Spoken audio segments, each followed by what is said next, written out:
I should have been crying tears of joy at my wedding. But instead, I was frozen, clutching my bouquet, listening to my mother tell my new husband's parents that the wedding gift meant for me should have gone to my sister. "Your sister deserves the car, not you," she said, smiling like she'd just made a polite suggestion, not shattered me in front of everyone. That was the moment my wedding day stopped being about love, and became the day I realized my mother never saw me as enough. My name is Clara Hayes, 28, newly married, or at least trying to feel like it. My husband Daniel comes from a warm, generous family. When his parents gifted us a brand new white Lexus as a wedding present, I was stunned. But before I could even thank them, my mom, Margaret Hayes, stepped in like it was her place. "Oh, that's so lovely. But don't you think Emily deserves something too? She's the younger sister, after all. She needs encouragement to find a man like Daniel someday." Everyone laughed awkwardly, assuming it was a joke. It wasn't. Emily, my sister, didn't laugh either. She just looked down, pretending to blush. I saw the smirk she tried to hide. She'd been the golden child since we were kids. The prettier one, the talented one. The one Mom bragged about at every family dinner. I was always the backup plan, the one expected to share, to step aside, to stay quiet. And for years, I did.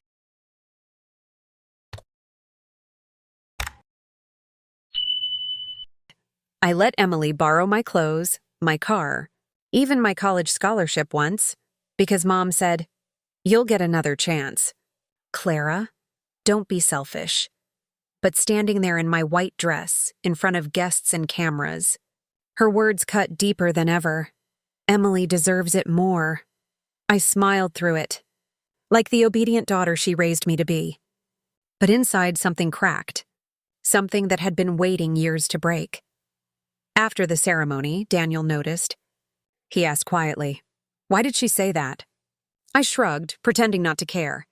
But when his parents pulled me aside later, apologizing for the awkward moment, I saw the pity in their eyes, and I swore I'd never be pitied again. That night, after everyone left, I caught Emily in the parking lot, sitting inside my wedding gift, running her fingers over the steering wheel. She grinned when she saw me. "Just wanted to see how it feels," she said. "You don't mind, right?" Mom said I could take it for a spin. My heart went cold. I didn't say anything. Not yet, but as I watched her drive off in the car meant for me, something inside me shifted, from hurt to something far more dangerous. Because my mom and sister thought they could embarrass me, manipulate me, and still walk away smiling. They were wrong, and one day soon, that smile would be the last one they ever wore. I used to think my mother's favoritism was just motherly bias. You know, every parent has a favorite, even if they swear they don't. But after the wedding, it stopped being bias. It became something darker. It started the morning after the ceremony. My phone buzzed with a text from Mom. "Don't be dramatic about the car thing, Clara. You know Emily's struggling.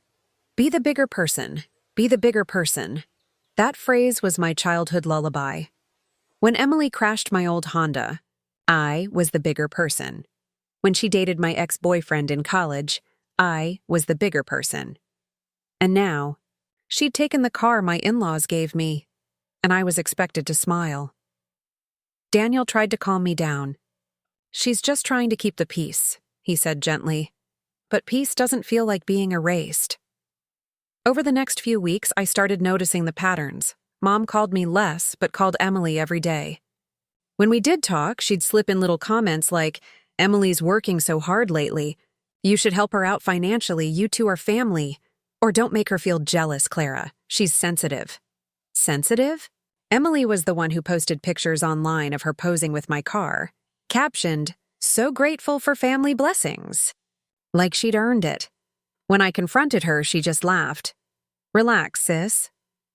It's just a car. You have Daniel. You have your fancy new life. Let me have something." That's what she always said. Let me have something. But somehow, that something was always mine. One night, Daniel overheard a phone call between Mom and Emily. I only caught pieces. But one line stuck out. "Don't worry, sweetheart. She won't find out about the insurance papers." When I asked what that meant, they both denied it. Mom claimed I was being paranoid. "You've always had a suspicious nature, Clara. Maybe you're just not used to sharing." Sharing? They made it sound like generosity. But every shared thing I gave up ended up permanently in Emily's hands. My clothes, my car, my opportunities, even my peace. The tension began seeping into my marriage. Daniel wanted to help, but how do you explain a lifetime of manipulation that hides behind polite smiles and motherly hugs? He saw my mom as caring. He saw my sister as sweet. I saw the truth. Two women tightening a noose of guilt around my neck, one favor at a time. And yet part of me still wanted to believe I was wrong. That maybe it wasn't deliberate. That maybe my family wasn't planning something cruel. But deep down, I felt it. The way Mom's tone shifted when she said Emily's name. The way Emily's smirk lingered too long whenever Daniel entered the room. Something was happening. Something I wasn't supposed to see. And the worst part? They thought I never would. It hit me like a punch in the chest when I finally understood the depth of the betrayal. I had always assumed the car incident at my wedding was just one cruel, thoughtless comment from Mom. A bad joke disguised as concern for Emily. But it wasn't a joke. And it wasn't random. A week after the wedding, I got the mail.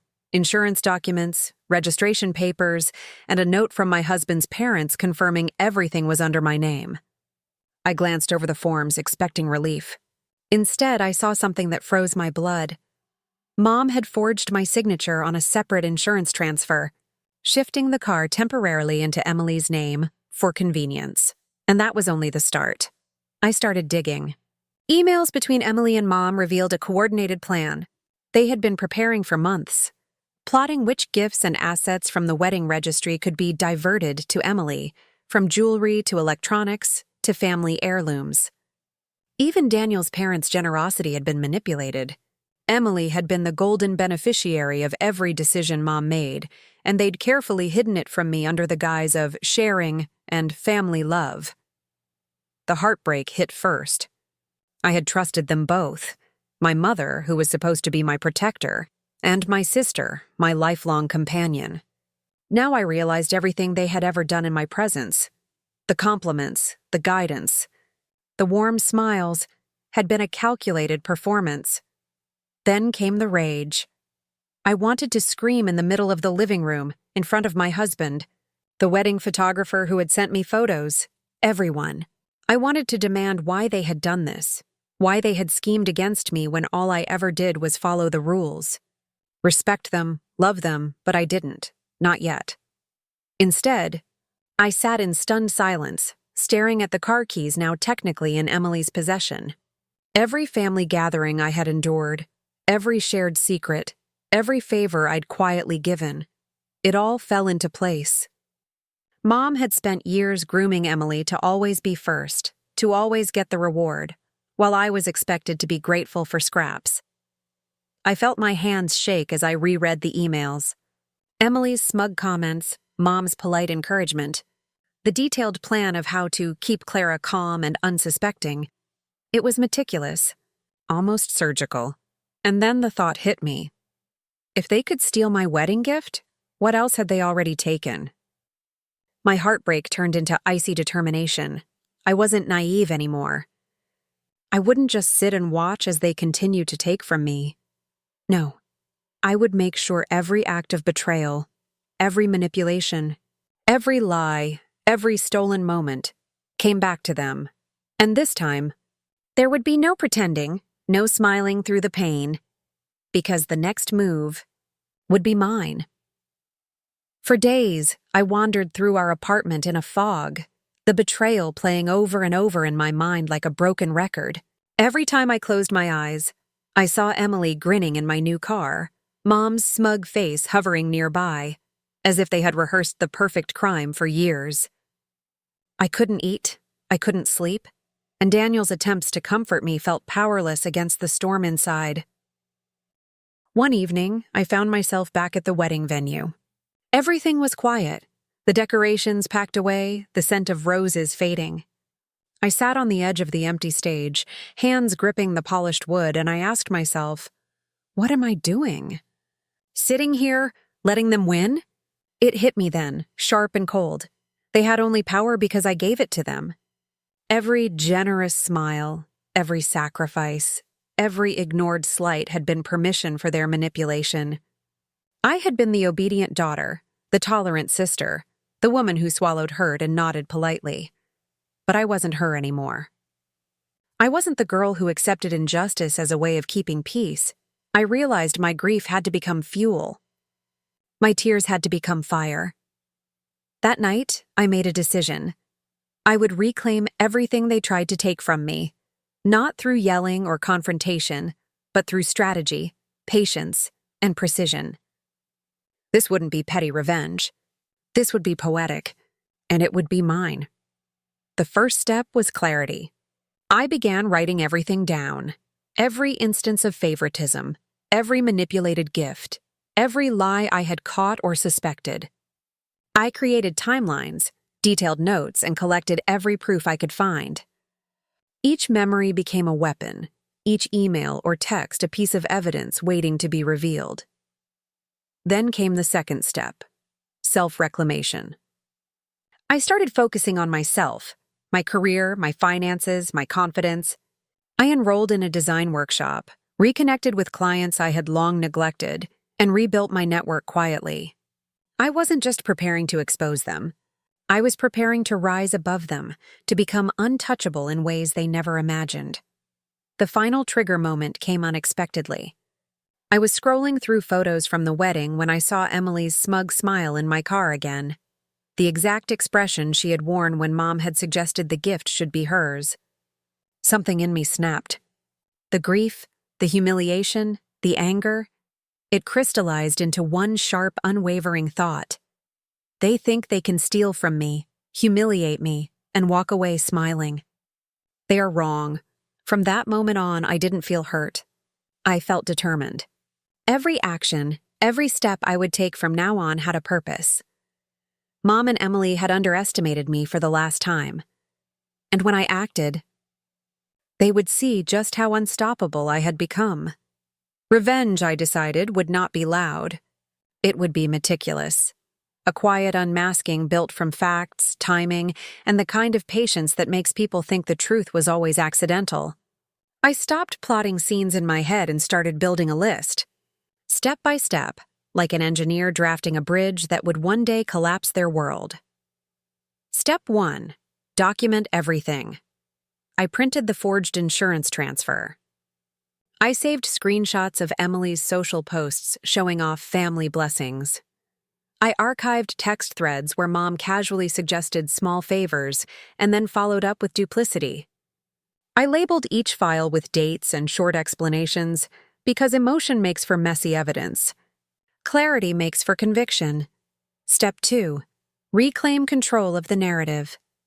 I quietly messaged Daniel's parents, explaining that I had questions about the registration and offering to handle any paperwork going forward. I framed it as practical, just to keep things tidy. They gladly deferred. That gave me two things: access to official documents and the ability to correct the public record if I needed to later. Small administrative wins felt like leverage. Step 3. Find witnesses.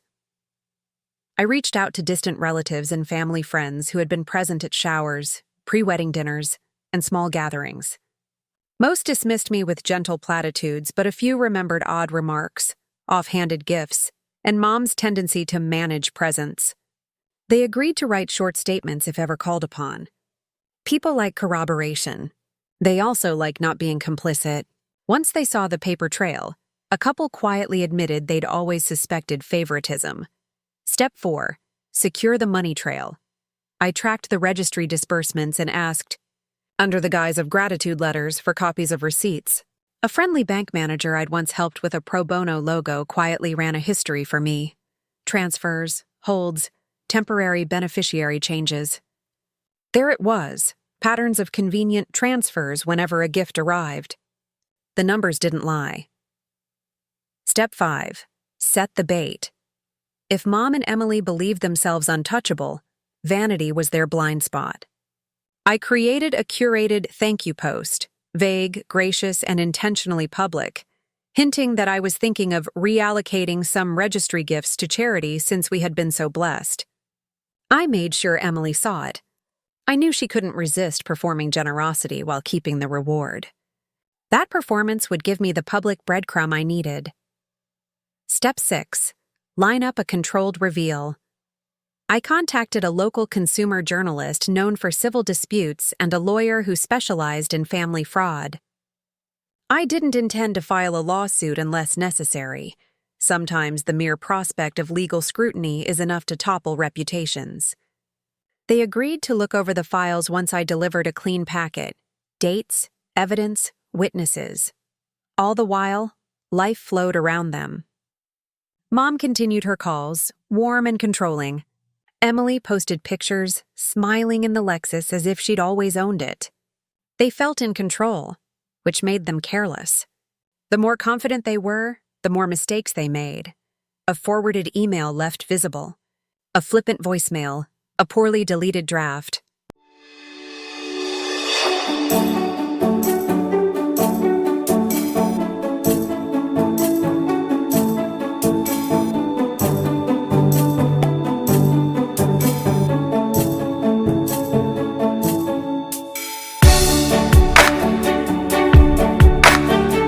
Night, as I sealed the final envelope, copies for the lawyer, the journalist, Daniel's parents, and an anonymous drop for Mom, my hands didn't tremble.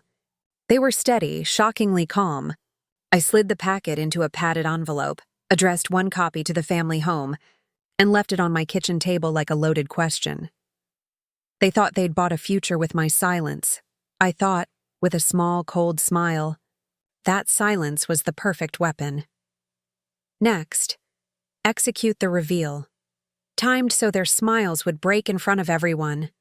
They looked untouchable. Mom in her careful pearls, Emily in my wedding dress's shadow, all smiles and practiced gratitude. They still believed the world was arranged exactly how they wanted it. Clara meek, Emily adored, Margaret the kindly orchestrator. That confidence was my last best advantage. I chose the Sunday after Christmas. Daniel's parents had invited us to a small family brunch to celebrate the season. I accepted, smiling like someone who had forgiven too quickly. Behind my smile, the lawyer and the journalist I'd contacted were already in the guest list, quietly seated, phones down, expressions neutral. The journalist had a camera. The lawyer carried a slim folder. A curated trap exactly as planned. The brunch hummed with small talk. Coffee cups clicked. My mother found the perfect moment, a toast about family, and raised her glass to praise Emily for being so selfless. Everyone clapped. Emily beamed, reclining into the warm light of other people's approval. That's when I stood. My voice was steady, practiced, the way I'd rehearsed it 100 times in my head. "Thank you," I said. "There's something I want to share." The room quieted. Daniel's hand found mine, surprised but trusting. I asked the host to dim the lights and connected the journalist's laptop to the TV, under the pretense of showing wedding photos. On the screen, instead of cake shots, appeared emails, bank transfers, and scanned documents, each clearly labeled, each time-stamped. The image of the forged insurance transfer filled the screen. The quiet in the room tightened like a noose. Mom's smile didn't falter at first. She was calm, practiced. "Clara, this is unnecessary," she purred, a hand to her chest. "You must be mistaken." I clicked to the next slide, a voicemail recording of Mom telling Emily, "Don't worry, sweetheart. She won't find out about the papers." The little clip played. Margaret's voice, casual, assuring, and unmistakable. The air in the room shifted. Conversations died. A cousin asked, Is this real?" The lawyer stood and explained, in a calm voice that carried forged documents, deliberate misallocation of gifts, the pattern of transfers. He said the words I'd only whispered in my sleep. Coordinated plan. Family fraud. Witnesses available. Emily's face went from smug to slack. She opened her mouth and closed it. Mom's pearls looked suddenly fragile. The journalist, efficient, unsentimental, asked if she could speak to a few people for a piece. Within minutes, a few guests whispered into phones. A cousin filmed the screen. Daniel's parents sat frozen, protective instinct finally overriding embarrassment. Mom reached for a defense. Charm, deflection, blame. But the paper trail didn't care about charm. Texts flashed on the screen showing Emily's excited messages about making sure Clara doesn't notice. Bank records showed temporary beneficiary changes, and signatures revealed the forgery. A neighbor I'd quietly lined up confirmed noticing Emily driving the Lexus the week before. When the lawyer suggested we hand the evidence to a local mediator or, if needed, pursue legal action, Mom's voice turned thin. She tried to bargain, to cry, to make it seem like a misunderstanding. Emily started to cry too. Not sobs that asked forgiveness, but the high-pitched panic of someone whose script had been ripped away. Security didn't need to be called. The family meeting dissolved into 1,000 small exiles, hushed conversations, a few furious whispered confrontations, and then silence. Daniel stood and put his arms around me, not because I needed rescue, but because he understood what I had done. Relief washed over me, hot and immediate. They had thought they were untouchable. Instead, they were exposed. Each lie a light bulb flicked on in a dark room.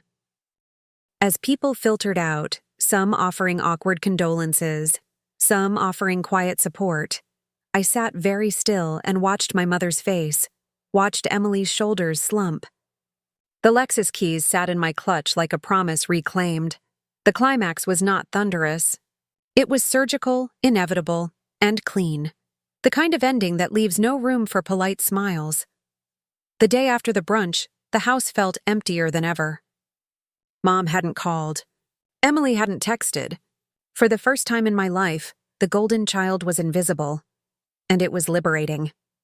The Lexus was back in my name, parked in the driveway like a trophy reclaimed. But the victory wasn't the car. It was the proof that truth, patience, and strategy could undo years of manipulation. Friends, colleagues, even Daniel's parents reached out, impressed, relieved, and in awe of the calm precision I'd shown. I wasn't just Clara Hayes, the obedient daughter anymore. I was Clara Hayes, the woman who had silently rebuilt her own power and delivered justice without raising her voice. Emily tried to reach me once, sending a flurry of texts full of apologies, excuses, and bitter justifications. I didn't respond. The lesson had been learned.